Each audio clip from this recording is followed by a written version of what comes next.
గణేశాయ నమః. ఓం గణేశాయ నమః. ఓం గణేశాయ నమః. ఓం గణేశాయ నమః. ఓం సరస్వదేవాయ నమః. ఓం సరస్వదేవాయ నమః. ఓం సరస్వదేవాయ నమః. ఈశ్వర పరమేశ్వర ముక్కోటి దేవతలకు అందరికీ శతకోటి కృతజ్ఞతలు చెప్పుకోవాలా. ప్రతి మనిషి ప్రతి ఒక్కరూ కూడా ఈ సమయం ఈ సందర్భంలో మనం అంతా చెప్పుకోవడము తగింది. ఏమంటే ప్రతి ఒక్క మనిషి కూడా తెలుసుకొని మసులుకొని బతకాల. జీవితం అనేది వ్యర్థం అనేది జీవితము ముందుకు పోయినాక మళ్ళా రావాలంటే కనుక ఎనికి రాదు. భగవంతుని అనేది ఆ నామస్మరణ అనేది తప్పకుండా ప్రతి మనిషి ప్రతి ఒక్కరు పిల్ల కానీ పెద్ద కానీ మనం పెద్దవాళ్ళం చేస్తుంటే మనం చేస్తున్నాం కానీ పిల్లవాళ్ళు కూడా మన ఇంట్లో ఉండే వాళ్ళు కూడా దారిలో పడి వాళ్ళు కూడా చేయగలుగుతారు. పెద్దవాళ్ళము మనం సంస్కారంగా ఉంటే కనుక పిల్లవాళ్ళు ఏమి ముందుకు వస్తారో రాలేరు. మనం చేస్తే పిల్లలు కూడా ముందుకు వచ్చి చేయగలుగుతారు. కానీ ప్రతి మనిషి ప్రతి ఒక్కరు కూడా ఆ భగవంతుని ఏగిలేసే గండాలు కాబట్టి ఆ నామస్మరణ ఓమని ఓంకార శబ్దముతో రామ రామ రామ అని ఆ నామస్మరణ ప్రతి ఒక్కరు కూడా ప్రతి మనిషి కూడా చెయ్యండి. ఇప్పుడు వయసు అనేది అయిపోయినాక ఎవ్వరము ఏమి చేయగలగలేము అది నేను చెప్పడం ప్రతి ఒక్కరికి కూడా తెలుసు. కానీ మనిషి అనేది వ్యర్థములో పడుకోకుండా ఆ భగవంతుని అనేది ప్రతి ఒక్కరూ పిల్ల కానీ పెద్ద కానీ ఆ భగవంతుని నామస్మరణ చేస్తే గనక మనకు సర్వసము కూడా కూడగలుగుతాయి. ఈయమ్మను ఆయమ్మను అనుకునే దానికన్నా మనం ముందడుగు వేసి ఆ భగవంతుని చేయాలని నా ఉదయపూర్వకంగా ఆ భగవంతుని ఏడుకుంటాడా. కానీ మనిషి అనేది ఒక్క ఉపదేశం అంటే ఏమిటో అని మనం అనుకుంటాము. ఏమిటి కాదు. ఉపదేశం అంటే ఒక్క గురువు కాడ ఉపదేశం పొందితే మనం అంటూ ఇప్పుడు స్కూల్కి పోతే ఒక సారు ఒక పిల్లవాళ్ళను పద్ధతిగా కంట్రోల్గా ఇట్లా అని మన వాళ్ళకి ఎట్లా చెప్పుతాడు సారు. ఒక ఉపదేశం అంటే ఒక మంచి చెడును వదిలి మంచిని పట్టుకోమని ఒక ఉపదేశం అంటే ఎంతో మనిషికి జీవితంలో ఒక పరిపూర్ణమైనది ఇలమిండికి మనం వచ్చినాక. ఎందుకంటే ఆ ఉపదేశం అంటే ఏమిటమ్మా అనేది మీకు ప్రతి ఒక్కరికి కూడా తెలుసు. దాంట్లో కూడా మంచోళ్ళు ఉండారు చెడ్డోళ్ళు ఉండారు, నేను కాదని చెప్పలేదు. ఎవరు అయినా కూడా ఆ భగవంతుని నామస్మరణ ఉపదేశం ఇచ్చినా కూడా ఏమి చేసినా కూడా ఆ ఉపదేశం అనేది ఇస్తే ఓయమ్మ చెడుకు పోకూడదు కదా, మనం ఉపదేశం తీసుకున్నాము మన గురువు అనే మనం పొందినాం కదా అనేది ఒక భయము భక్తితో అనేది మనము ప్రతి ఒక్కటి చెడుకు అలవాటు పడుకోకుండా మనం ముందడుగు వేసి ఆ ఒక్క చెప్పంగా ఆ నామస్మరణలోకి మనం వెళ్ళిపోతాము. గురుపదేశం అంటే ప్రతి మనిషికి కూడా అవసరం అనేది ఉంటుంది. ఇప్పుడు వయసులో అనేది ఏది కూడా ఊపియదు. వయసు అనేది ఉడుకు రక్తము. వయసు ఉండేటప్పుడు మనిషికి అనేది మనుషులు కూడా ఎవరు ఎక్కడ అనేది కానరారు. మనిషికి అనేది జీవితం అనేది ఉడిగినాక వయసు తగ్గినాక అన్నీ అప్పుడు అనుకుంటే ఏవి కూడా రావు. వెనక్కిపోయినట్టు ముందరికి రావాలంటే రావు. కానీ ప్రతి మనిషి అనేది మనకు తోసినేదని ఆ భగవంతుని అనేది చేస్తే గనక మనకు ఒక మంచి జరుగుతుంది. నేను చెప్పడం కాదు, ప్రతి మనిషికి కూడా ఒక మంచి జరగాల. మనము ముందడుగు పోవాలా. ఆరోగ్యం బాగలేనప్పుడు భగవంతుడా ఎక్కడ ఉండావు అంటే ఎట్లా వస్తాడు. మనం ఇప్పుడు చేస్తా అంటే కనుక అయ్యో నా బిడ్డ బాధపడుతుంది కదా అయ్యో అని చెప్పి భగవంతుడు పులకరించి మనకు సమయానికి అందుబాటులోకి ఆయన చేరదీయగలుగుతాడు. మనసులకు ఎంత చేసినా ఎంత పెట్టినా ఎంత చేసినా ఎంత ఇది చేసినా వాళ్ళంతా వచ్చేది ఆ భగవంతుడు నామస్మరణ అనేది వేడుకుంటే గనక టయానికి మనకు ఒక ఆరోగ్యం బాగలేనప్పుడు భగవంతుడు యాడ ఉండాడంటే ఉండాను నేను అనేది ముందు ముఖానికి వస్తాడు భగవంతుడు ప్రతి మనిషికి ప్రతి ఒక్కరు. కానీ మనం చెయ్యాలా, ముందడుగు మనం వెయ్యాలా. కానీ మనిషి అనేది ఎంత వెదుగుదలకు రావాలా, ఎంత మనం ఏం చేయాలన్నా రెండు మంచి పనులు చేయాలా. మంచి మాట, మంచి పలుకు, మంచి విధానము. నిదానమే ప్రధానము అన్నారు పెద్దవాళ్ళు. పెద్దవాళ్ళు చెప్పిన మాట మనకు ప్రతి ఒక్కటి కూడా మంచి జరుగుతుంది. తప్పకుండా కూడా మంచి జరగాల, ప్రయోజకులు కావాలా. ముసలి వాళ్ళైతే గినక తెలుసుకొని నామస్మరణ చేయాల. పిల్లవాళ్ళైతే గినక ఇట్లా పెద్దలు చెప్పిన మాట విని మంచిగా మంచి నడవడికగా తెలుసుకొని ముందడుగు వేస్తే గనక ఎక్కడ పోయినా అన్ని శుభాలు జరుగుతాయి. మనుషుల్లోనే ఒక దొంగతనము, ఒక అబద్ధము, ఒక తప్పుడు పని లేకుంటే దేశంలో ఎక్కడ పోయినా కూడా అన్ని జయించుకొని రావచ్చు భగవంతుని అనుగ్రహం అనేది ఉంటే గనక. కానీ ఆ మూడు మంచిగా రావాలంటే భగవంతుడి అనేది అనుగ్రహం అనేది మనకు ఉండాలి. అది నేను చెప్పడం ప్రతి మనిషికి కూడా మనం చేయంగా అనేది భగవంతుడిని తప్పకుండా మనకు ఎదుగుదలకు మనం చేయగలుగుతాము. అది చేస్తే గినక అబ్బా అమ్మ చెప్పుతానని మీరు అనుకోవచ్చు. ఆ ఒక్క విధి అనేది నేను చెప్పంగా మీలో ఇంకొకరు తెలుసుకొని ప్రతి మనిషి ఒక్కరు, ఇద్దరు, ముగ్గురు, నలుగురు తెలుసుకొని 5 మంది తెలుసుకొని 10 మంది తెలుసుకుని అది మంచి జరిగినట్లే కదా. నాకు కూడా ఇట్లా చెప్పాలా, ఇట్లా తెలుసుకోవాలా, ప్రతి మనిషి బాగుపడాలా అని ఒక ఉద్దేశంతో మీ ముందుకొచ్చి నేను చెప్పగలుగుతాండా. మీరు వింటున్నారు మంచిగా నాకు కూడా ముందడుగు వేసి చెప్పాలనేది ఆ భగవంతుడి అనుగ్రహం అనేది నాకు ఇచ్చి మీ ముందుకు వచ్చి నేను చేస్తున్నానంటే ఆ భగవంతుని అనుగ్రహమే నాకు కూడా. నాది కాదు, నా మాట కాదు, ఇది ఆ భగవంతుని మాట ఇది కూడా. కానీ ఏమి చేసేసినాడు, ఒక మనిషి అనేది ఒక కొడుకు అయితే అత్త కోడలు అనేది ఉన్నాడు. అబ్బా మా అమ్మని ఎంతో చూసుకోవాలా, ఎంతో విధి పడాలా, ఎంతో ఆనందంగా ఉండాలా అని చెప్పి ఎన్నెన్ని ఆశలు అనేది ఇదిగా అనేది ఉంటాయి. కానీ ఆమెకంటూ ఒక పారి ఏమి చేసేసింది, ఒక జ్వరం వస్తే ఆరోగ్యం అనేది బాగలేక మనిషి అనేది ఉండేదట. ఏమండి మీ అమ్మకు ఆరోగ్యం బాగలేదు, చెయ్యలేదు, కానీ ఇక్కడ ఉంటే గనక దగ్గర ఉండకూడదు, దూరంతో పెట్టాలా, చెయ్యాలా, అది ఇట్లా ఇది ఇట్లా అని చెప్పి ఆ తల్లి, ఆ కోడలు, ఆ అత్తను ఏమి చేసేసింది, ఒక ఎనుములు గట్టే ఆ గురిసెలో పారుపాకలో అట్లా దూరంగా పెట్టేసేసింది. దూరంగా పెడితే ఆ సమయానికైనా కూడా ఒక్క ముద్ద అన్నము కానీ, ఒక నీళ్లు కానీ, కొంచెం ఏదైనా సహాయం చేయగలుగుతుంది. చేయలేదు. కానీ ప్రతి మనిషికి జ్వరం వస్తుంది, దగ్గులు వస్తాయి, జలుబులు వస్తాయి, ఏవి వస్తాయి. కానీ ఒక జబ్బు కిందకి ఆమెను కేటాయించి ఆమె దరిదాపల్లో లేకుండా ఒక పసులు కట్టేసే ఆ గోరిపాకలో ఆ పెద్ద ఆవిడను విడిచేసింది. కానీ సమయానికి అన్నమన్న పెడతాది అంటే అన్నము పెట్టదు, నీళ్లు లేదు. కానీ భగవంతుడా నేను చేసిన పాపము ఏమో, నా దురదృష్టమేమో అని చెప్పి ఆ తల్లి, కానీ భగవంతుడా నువ్వైనా ఒకటివి ఉండావు కదా, నీ సందిటిలోకి చేర్చుకోవయ్యా, నేను ఏమి చేయమంటావు, నా పరిస్థితికి చేసినావు కదా అని ఆ తల్లి ఎవరిని ఏమి అనింది కాదు, ఏం చేసేసింది కాదు. పెడితే తినింది, లేకుంటే ఊరుకుండి పండుకొని ఉండేదామా. కానీ ఆ జేజ అనే ఆ ఒక్క మనవరాలనేది వాళ్ళ తల్లి చూడకోకుండా ఇంత పట్టడు అన్నము కానీ నీళ్లు కానీ ఎత్తకపోయి ఆ ముసిలి ప్రాణానికి పెట్టడము రావడము మళ్ళీ తెలియనట్లుగా ఆమె అట్ల కాలం జరిపేది. కానీ ఆమెకు ఒక కోడలు అనేది వచ్చింది. మళ్ళా ఈ అత్తకు, ఈమెకు అత్త అయితే ఆమెకు ఒక కోడలు వచ్చేసింది. ఆమెకు ఒక కోడలు వస్తానే ఏమి చేసేసింది, ఏమిటమ్మా నువ్వు ఇట్లా ఎత్తుకొని పోతాండవి అని అంటే, అయ్యో నేను చెప్పకూడదు, మా అమ్మ చూస్తే గనక నన్ను అడుస్తుంది, నీకు చెప్పకూడదులే, నీకు తెలియదు. ఇది ఏమి రాక్ష్యము, ఇది ఏమి కథ, ఏమి విడ్డూరం, ఇది నాకు చెప్పకుండా ఏమి జరుగుతుంది అమ్మా ఇంట్లో అని అంటే, సరే నువ్వు తెలుసుకోవాలనుకుంటే గనక నేను పోతాడా, నా వెనకమ్మడిరా, నేను ఎత్తుకొని పోతాడా భోజనము, నువ్వు రా, ఇక్కడ నేనేం మాట్లాడను అని చెప్పి అనేదంట. సరేనమ్మా అని చెప్పి ఆడబిడ్డ వెనకమ్మడి ఆ ముసిలి ఆమె కడిపోయిన చూస్తానే జొట ఆమెకు కోడలికి నీళ్లు కారినాయంట కండ్లకు. కారుతానే ఏమిటి ఈ పరిస్థితి అంటే, ఏమీ లేదు, అందరికీ జబ్బు చేస్తానని చెప్పి దూరంగా పెట్టేసేసింది. ఆమె అంటరాని మనిషి అంట, ఇట్లా పెట్టేసింది. నేను చూడలేక ఒక పట్టెడు అన్నము, ఒక గ్లాసు నీళ్లు తెచ్చి నేనంటూ ఆమెకు ఇది చేస్తా ఉండాను, మా జేజ కాబట్టి ఇది చేస్తాడా నాయనమ్మ అని చెప్పానంట. సరేనమ్మా ఏమి జబ్బు ఉంది, ఎక్కడ ఉంది అని చెప్పి ఆ ఒక్క సింతాకాంతురాల ఇంటికి వచ్చిన కోడలు విల్లాలు, మంచి విల్లాలు సింతాకాంతురాల ఏమి చేసేసిందంట.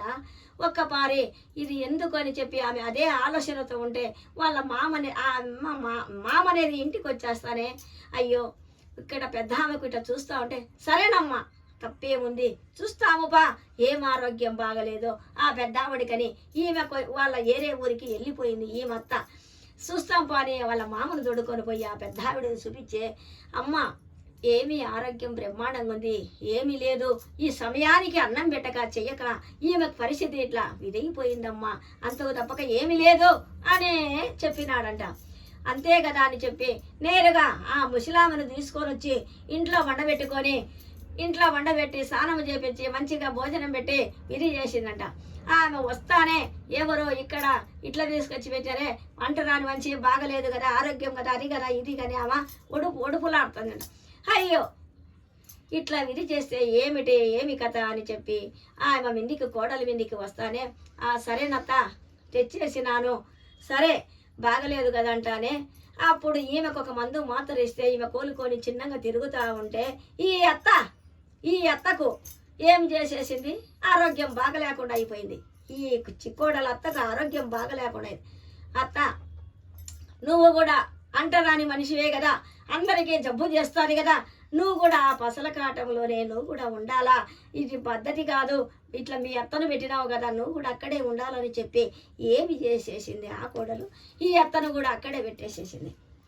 ఈ అత్తను కూడా అక్కడే పెట్టేస్తానే అప్పుడు ఏమి చేసేసింది, ఆయమ్మకు పేడ వాసన, రొచ్చు వాసన, ఆ ఒక్క అన్ని స్మెల్లులు వాసన వస్తుంటే అప్పుడు ఏమనుకున్నది, చూడి మా అత్తను నేను పెట్టినాను, ఆ పెద్దావిన ఎట్లా ఉన్నదో ఏమి కదో, నేను అన్నము కూడా పెట్టకపోతేనే చెయ్యకపోతేనే ఏమి పరిస్థితి అయిపోయా, ఇంత స్మెల్లుకు ఎట్లా ఉంటానేదో, అయ్యో అది కదా ఇది కదా అని ఆ కోడలు అక్కడ బాధపడుతుంటే ఈ ముసలామ మా కోడలను ఆడబెట్టినారే, ఎందుకు పెట్టాలా మా కోడలనంటే, అవును మీ కోడలు అంటరాని మనిషి, ఆరోగ్యం బాగలేదు, అందరికీ చుట్టుకుంటుంది కదా, అందుకు మీ కోడలని అక్కడ పెట్టినానని చెప్పి ఈ కోడలు ఈమెను అన్నారు. సరేనమ్మా అని చెప్పి ఎందుకని చెప్పి ఆ అత్త ఏమి చేసిందంట, మా కోడలు ఉండలేదమ్మా, మా కోడలు చేయలేదమ్మా అని అన్నము తినకుండా నీళ్లు తాగకుండా బిగబట్టేసుకొని ఒక చింతాకాంతురాలు అయిందంట. ఈమె అత్త చింతాకాంతురాలు ఈయడం ఉంటే ఆడ పసల పాకలో పండుకున్నాక కోడలు ఏం చేస్తుంది, మా అత్తకు నేను ఇట్లా పెట్టినాను కదా, చేసినాను కదా, మా అత్త ఎట్లా ఉన్నాదో ఏమి కదో అని చెప్పి ఆమె ఫీల్ అవుతుంది, నా కోడలు ఎట్లా ఉంటుందో ఏమి అనే ఈ అత్త అన్నం భోజనం చేసుకోకుండా అత్త ఇక్కడ ఫీల్ అవుతుంది. కానీ అప్పుడు ఏం చేసేసింది, నువ్వు ఎందుకు ఇట్లా చేస్తాండావు, నువ్వు భోజనం ముసిలి ప్రాణము, నువ్వు అన్నం తినమ్మంటే నేను తినను, మా కోడలని ఇంటికి తీసుకొని వచ్చినంత వరకు నేను భోజనం చేయనని చెప్పి పట్టుదల పట్టేసిందంట. పట్టుదల పట్టేస్తానే ఇంటికి తొడుకొని వచ్చే ఇది చేసి అప్పుడు ఆ కోడలు ఇంటికి వస్తానే ఆ అత్త భోజనం చేసేసిందంట. అమ్మా నీకెందుకమ్మా ఆ వాసనకు ఆ స్మెల్లుకు ఉండలేవంటే, అత్త నన్ను క్షమించత్తా, నిన్ను ఒకనాడు కాదు 2 నాళ్ళు కాదు నీ జీవితం అంతా నిన్ను కాడు అక్కడనే పెట్టేసింది, నాకు ఎనమల కాడ పెట్టి నీకు విధి చేసినాను, ఎంత ఆ స్మెల్లుకు తట్టుకునేవో, నువ్వు ఎట్లా ఉన్నావో నా తప్పులు క్షమించు, నన్ను మన్నించు, కానీ నీవు అక్కడ ఉంటేనే నేను ఉండాలని చెప్పి నువ్వు అన్నం తినకుండా నీళ్లు తాగకుండా నా కోసం సింధాకాంతురాలు అయినావు కదత్త, నా తప్పులు మన్నించని చెప్పి ఆ ఎత్త పాదాల మీద ఈ కోడలు పడిందంట. ఈ కోడలు పడితే అప్పుడు ఏమనేదంట అత్త, ఏమీ లేదులేమ్మా, తప్పేమీ లేదు, అది నా కర్మ కొద్దీ నువ్వు పెట్టేసినావు, అది ఇదని చెప్పి ఈ అత్త ఓదార్పు చేస్తానంట, నన్ను మన్నించు అత్త అంటే. మనిషి అనేది ప్రతి ఒక్కరూ తప్పు చేస్తారు, చేయరనేది ఆ తప్పును సరిదిద్దుకొని మనిషి అనేది జీవితంలో ముందడుగు వేస్తే గనక అత్త ఈమె ఒకప్పుడు అత్త అయితే ఆమె కూడా కోడలు అవుతుంది కదా, ఈమె కోడలైతే ఆమె అత్త అవుతుంది కదా, కొన్ని రోజులకైనా కూడా మనిషి అనేది జీవితంలో గుర్తింపు చేసుకోవాలా. మనిషిని అనేది బాధలు పెట్టుకోకుండా ముందడుగు ఏ పొద్దు వేస్తే గనక ఆ పొద్దు అన్ని శుభసూచనాలే మంచిగా జరగగలుగుతాయి. ప్రతి ఒక్కటి నేను చెప్పడం కాదు, ప్రతి మనిషిని కూడా ఈ పొద్దు చూడే ఆ కోడలు కన్ను తెరిపించింది, ఈ అత్తను బాధ పెడితే ఈ వచ్చిన ఈమె కోడలు కన్ను తెరిపించింది, ఈ అత్తకు ఈ కోడలికి కలిసి మధ్యలో వచ్చి కోడలు కన్ను తెరిపించింది. మనసు అనేది తెలుసుకొని వ్యర్థములో పడుకోకుండా జీవితం అనేది ముందడుగు వేయాలి. ప్రతి మనిషికి కూడా ఆ భగవంతుడు నోరు లేని జంతువులకు అనేది విధి చేస్తాడు. మనం మనిషత్వం ఎత్తి మానవత్వం ఎత్తి పుట్టినాక 3 పూట్ల భుజించినాక ప్రతి ఒక్కటి మనసులను వాళ్ళను వీళ్ళను కుట్లాలు కుటందరాలు పెట్టుకునే దానికన్నా ప్రతి మనిషి కూడా ఆ భగవంతుని అనుగ్రహం అనేది మనం ఉంటే కనుక ప్రతి ఒక్కరికి శుభసూచనాలు జరిగి ఆ తల్లి ఆ లక్ష్మీదేవి కానీ సరస్వతి వారి గణేశుడు ఎవరైనా కూడా మనకు వెంటరయ్యి అన్నీ కూడా మన ఇంటికి శుభసూచనాలు జరుగుతాయి. ఒకరి మీద వీడ్చలు అనేది ఉండకూడదు. జీవితం అనేది ఎప్పటికీ ఉండకూడదు. మనిషిత్వం మానవత్వం ఎత్తినాక కానీ ప్రతి ఒక్కరికి కూడా మంచి మనసు ఉండేటోళ్ళ కాడ ప్రతి ఒక్కటి కూడా దేవుడు శుభసూచనాలే జరుగుతాయి. అది నేను చెప్పడం కాదు, ప్రతి మనిషికి కూడా తెలుసు. కానీ మనిషి అనేది జీవితము వ్యర్థము పడకూడదు. ఒక నోరు లేని జంతువు ఉంటుంది. ఆ జంతువు కూడా మనకు అభిమానం చూపిస్తుంది. జంతువు కూడా మనకు అభిమానం చూపిస్తుంది. మానవత్వం ఎత్తి మనసులం అనేది మనం ఒక విజయినాక మనము అంటూ కూడా తెలుసుకోవాలి కదా, జీవితంలో తెలుసుకోవాలన్నా లేదా. కానీ ఒక నోరు లేని కుక్క గర్భవతి అయ్యి ఫుల్ వర్షాలు పడి ఇది చేసి ఎవరే కానీ దగ్గరికి దాపుకు తీసేవాళ్ళు లేరా, ఏమిటి ఈ పరీక్ష అని చెప్పి అటు ఇటు ఇటు అటు తిరిగి ఆలోచన చేస్తుంటే ఒక ఆమె చూసి ఆ కుక్క నిండు నెలలయ్యి ఇంత చింతాకాంతులయ్యి చూస్తుంది కదా. అరే మన మనసలం అయితే గనక మనం అంటే చీర తీసి ఇంట్లోకి పెట్టుకుంటాము, నోరు లేని జంతువు కదా రా అని చెప్పి ఆ కుక్కను తీసుకొని చీర తీసుకొని ఇంట్లో పెట్టుకొని అన్నం పెట్టుకుంటా, నీళ్లు పోస్తా, దానికి ఒక ఆలన పాలన ఒక ఇంటి కడుపుతో ఉండేది కాబట్టి ఆలన పాలన అనేది చూసుకుంటా ఆనందంగా ఉండేది. ఈ ఒక్క కోడలికి ఏమి చేసేసింది, అయ్యో మనసులకు ఉండేదానికి స్థలము లేదు, కూర్చునేదానికే మన పరిస్థితి ఇదిగా ఉంది, నువ్వేంటి అంత చేస్తాడావో మనకే ఇది లేకుంటే అని కోపం వస్తుంది కోడలికి. కోపం వస్తుంటే సరేనమ్మా ఏమి చేస్తాము, నోరు లేనిదైపోయా, నిండు బాగా వాడలతో ఇప్పుడు కానిపోయేటట్టుంది ఆ కుక్క పిల్లలతో, ఎందుకు మనం చేయాలా, నోరు లేంటే గనక ఎవరినైనా కూడా దావతీస్తారు కదా, మనం అంటూ ఇస్తే తప్పు ఏముంది అని చెప్పి ఆమె ఏం చేసేసిందంట, ఆ కుక్కకు భోజన చేస్తా చెందుతా అది ఒక పిల్లలను తీసుకొని విధి చేసుకొని ఎక్కడెక్కడ తెచ్చుకొని పిల్లలకు పెట్టుకుంటా చేస్తా. ఈ కుక్క ఏం చేసి ఈమె బయటికి అనేది ఒక ఊరికి బయలుదేరి పోతుండేదంట. పోతుంటే ఒక 2 నగలు వేసుకొని పోతుంటే ఏం చేసిందంట, అయ్యో దొంగలు అని చెప్పి ఆ దొంగలు పట్టుకొని ఆ ఎమ్మను పట్టుకొని ఇగ్గులాడుతున్నారంట. ఆ నగలు పట్టుకొని ఆ దొంగలు ఇగ్గులాడుతుంటే అప్పుడు ఈ కుక్క చూసి సర పోయి ఆ వచ్చిన దొంగలను కాళ్ళు పట్టుకొని ఎనికి ఇగ్గేసి ఆమె గొలుసు పట్టుకున్నటువంటి లాగేసుకొని ఆ గొలుసు వచ్చేటట్టు ఆమెకు చేసిందంట. అప్పుడు అనుకునేదంట, నేను పెట్టిన విశ్వాసము మనసులో ఇంతమంది చూస్తుండే కదా ఎవరే కానీ నన్ను కాపాడలేకపోయినారు చూడే, ఆ భగవంతుడు అనేది నోరు లేని జంతువుకు నేను పెట్టిండబట్టి అది విశ్వాసం అనేది చూపించి నా గొలుసును కాపాడిందంటే ఈ పొద్దు నా ధన్యురాలు నేనేది కదా, లేకుంటే నా గొలుసు పోయేదే కదా, చేసేదే కదా అని చెప్పి ఆమె ఒక సంతోషముతో ఇదిగంట ఇంకా ఈమెకు గొలుసు చిక్కింది కదా చేసిందని చెప్పి ఇంకా ఈమె కుక్కను చూసుకోవడంతో ఈ కోడలకి ఇంకా అసహ్యం వస్తుంది, వీడిసెబుడుతుంది. అయ్యో వీడిసెబుడితే నీకు ఎట్లా విధి చేస్తావు, నీకు ఇదైపోయా ఎరుగుతారు, ఇది చేస్తా అది చేస్తాను అసహ్యం అనేది చూపిస్తా ఉంటే అప్పుడు ఏమి చేసేసిందంట, ఈ అత్త ఈ ఇంట్లో ఉండే పెద్దవాళ్ళు ఎక్కడికో ఊరికి అనేది వెళ్ళిపోతానే ఏం చేసేసినారంట, ఒక దొంగలు అనేది పడి ఆ ఇంట్లో పడి ఆ బీరువా అనేది గుడ్డలు అనేది అయ్యేది బంగారం అనేది అన్ని దోసుకొని పోతుంటే అప్పుడు ఏమి చేసేసింది, అప్పుడు నన్ను నువ్వు ఇట్లా తిట్టినావు, నువ్వు ఇట్లా చేసినావే చెందినావే అనేది మనసులో పెట్టుకోకుండా అప్పుడు ఏం చేసేసింది, ముందుకు పోయి అప్పుడు ఆ దొంగలను కాపాడి ఆ బంగారును బట్టలను అన్నీ కూడా అంత సేఫ్టీగా ఏమే కానీ పోకుండా ఆ దొంగలను తరిమేసేసిందంట. అయ్యో నేను ఒక్కదాని ఉన్నా గడ ఇటు ఉన్నా అటు ఉన్నా ఎక్కడ ఉన్నా గడ ఒక మనిషి నరరూపము రాకపోయి నా ఇంటి కుక్క కాబట్టి మేము పెట్టడం కాబట్టి ఆ విశ్వాసముతో అనేది మాకంటూ ఎంత మేలు చేసింది, నేను మా యొక్క నిన్ను దగ్గరికి తీసిందని చెప్పి నేను ఎంతో బాధ పెట్టి నేను చాలా కష్టపెట్టిన ఈ పొద్దు నేను కష్టపెట్టిన మనసులో పెట్టుకోకుండా కూడా ఆ దొంగల కానించి తప్పించి నాకు సేవ్ చేసినావు, నిన్ను అన్నీ ఎన్నెన్నో నీకు చేసినట్టని నన్ను మన్నించు అని చెప్పి ఆ కుక్కకు 2 చేతులెత్తి నమస్కారము పెట్టి నిన్ను ఎన్నో చేసిన హింసలు పెట్టిన ఇంట్లో నుంచి నిన్ను తరమ కొట్టాలని చేసిన ఎన్ని చేసినా కూడా నువ్వు మనసులో పెట్టుకోకుండా నన్ను కాపాడి ఇది చేసినావు, నా జన్మ ధన్యమయ్యింది.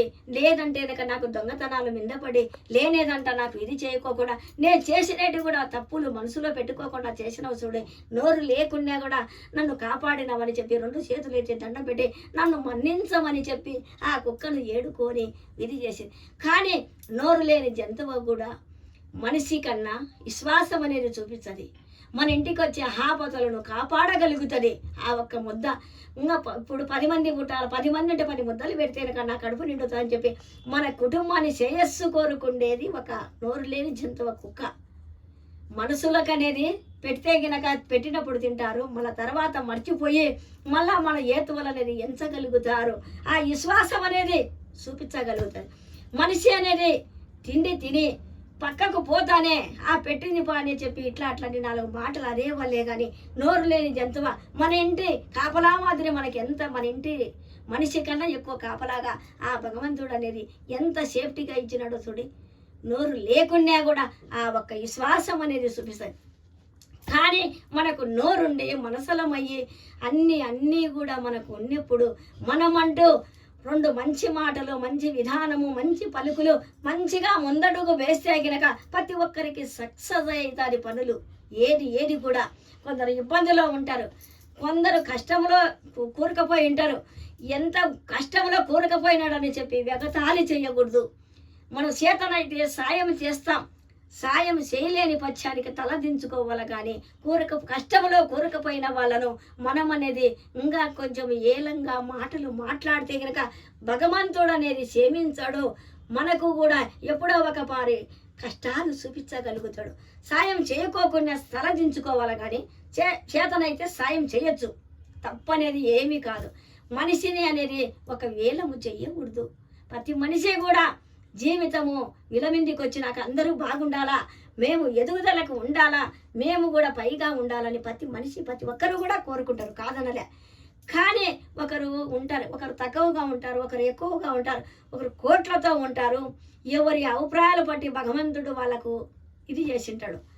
కానీ ఎంత ఉండేవాడు కానీ లేనివాడు కానీ ఎవరు కూడా ఆ భగవంతుడికి అందరము కలిసి ఆయన బిడ్డలమే. మనం అది మన చేతిలో లేదు, అందరం ఆయన బిడ్డలమే. కోట్లు ఉన్నటోడు కానీ లేనివాడు కానీ అడుక్కుండా బిచ్చగాడు కూడా అందరితో సహా నేలలో పోయే నల్లజీమ ఎర్రజీమ ప్రతి జంతువుతో కానించి కూడా భగవంతుని బిడ్డలమే మనము.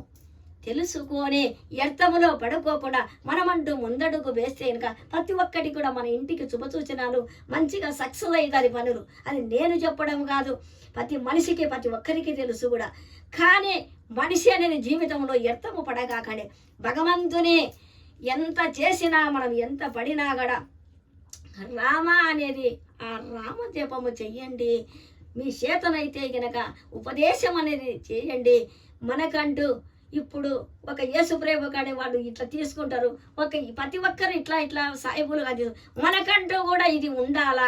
మనకు ఒక కంట్రోల్, మన జీవితము తారుమారుగా కాకుండా జీవితం అనేది ఉపదేశం అంటే ఒక కంట్రోల్లో మన మనసును మన జీవితము కంట్రోల్లో ఉండేదానికి, మనం ఒక మంచి మనసుగా మనం కంట్రోల్లో నిలబడేదానికి, కోపము లేకుండా శాంతముగా మంచిగా అన్నీ కూడా కంట్రోల్లో వచ్చేదానికి ఆ భగవంతుడు ఒక ఉపదేశం అనేది తీసుకొని ఒక ఆనందం అనేది మనం పడగలుగుతాము. ప్రతి మనిషి ప్రతి ఒక్కరు కూడా బాగుపడాలా, అంత కూడా ఆరోగ్యపరంగా ఉండాలని ఆ భగవంతుని నా హృదయపూర్వకంగా ఏడుకుంటాడా. పరమేశ్వర ఓం నమః శివాయ, ఓం నమః శివాయ, ఓం నమః శివాయ, ఓం